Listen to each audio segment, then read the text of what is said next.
information in. So when you and I had talked, we had talked about how tissues heal Ayurvedically. And so I would love to go into that concept next, please. Yeah. So in Ayurveda, anytime we have a health concern, one of the first places we actually look at is digestion. And so we always look at the strength of the digestive fire, because if the digestive fire isn't strong enough, a couple of things happen. One, you don't get the building blocks to build your tissues. So if you want to have strong, healthy tissues, but you have a digestive issue, there's a little bit of a conundrum happening there. The other thing that can happen is that if we're not digesting well, not only do we not have the building blocks to build our tissues, but the part of what you ingest that you don't digest ends up kind of creating sludge, like a residue in the channels of your body. Absolutely. And basically the right kind of nourishment for you is the food you can digest. So even if kale is considered very healthy and everyone should eat kale, if all, yeah, that was just for you because I love you. But if you don't digest kale, right, stop eating kale. Yeah, that we might come in with, oh yes, I've got a pelvic floor issue here, whatever that might be, and then what else is contributing to that? So we may have to do some healing before we actually get to what it is we're wanting to heal that's causing us the most discomfort right now. And in Ayurveda, one of the things we see a lot, because we're considered more of like a natural health or a natural medicine, is a lot of people will say, I have this challenge, which herb should I take? Right. Yes. And and it's such an interesting moment, because then we have to have the conversation around, if you have this issue, something's up with your digestion, which means you can't digest the herb that you're wanting to take, that's your magic miracle pill.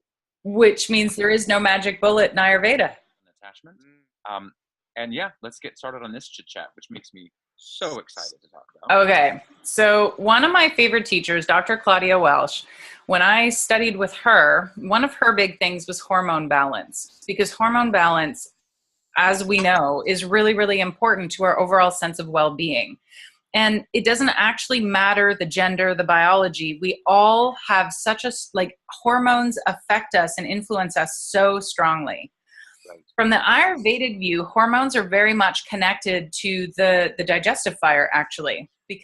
So she describes and works a lot with folks who had hormone imbalances and a variety of different hormone imbalances. And she coined this expression called bucket syndrome, which she says she uses because it's BS. I know, it's so good. She's brilliant. Now, there is this scientific term for this called a Pregnenolone Steal. So this is actually based in science. It's not widely popular, but it's a thing. So the way the bucket syndrome or Pregnenolone Steal works is that basically it's about resources. You have so many resources in your body based on what you eat and how you metabolize and how much you digest and how your tissues are being built, how active or restful you are. You have buckets filled with the amount of resources you have for those functions. And so each of your hormone types, we could say there's a bucket for each hormone type. Now, all of this, again, is governed by the nervous system, right? The nervous system is kind of like the CEO, and it's managing everybody and making sure everything's okay. Yes. So with bucket syndrome, this is governed by the nervous system, and in particular, the stress response. So the way we're wired, the way everyone's biology is wired, is that survival is always prioritized over every other function in the body. And so your body loves you so much that it's going to try to keep you alive no matter what other side effect that causes. Right. Talk about the ultimate self-love, right? Your body loves you so much, it's going to do everything it can to keep you alive. Yep. And it's interesting because historically the stress was like, I'm being chased by a tiger, right?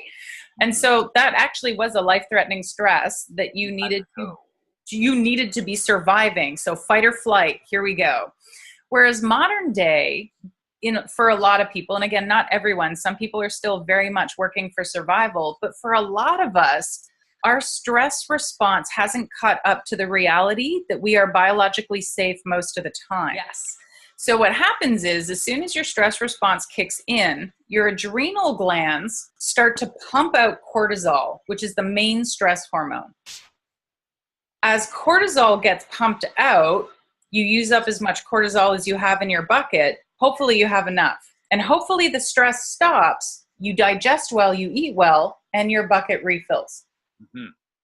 Now, what happens for a lot of folks is that there's more stress in their systems or in their lives than there is resources in the bucket. It is that you're making. That's right. So there's a whole bunch of different scenarios where we can end up sort of with empty bucket, cracked bucket, broken bucket. It's all these sort of different images. Well, as soon as your stress bucket bottoms out, your body will start to borrow without ever paying back from other buckets. So the first one to get borrowed from is the sex hormone bucket.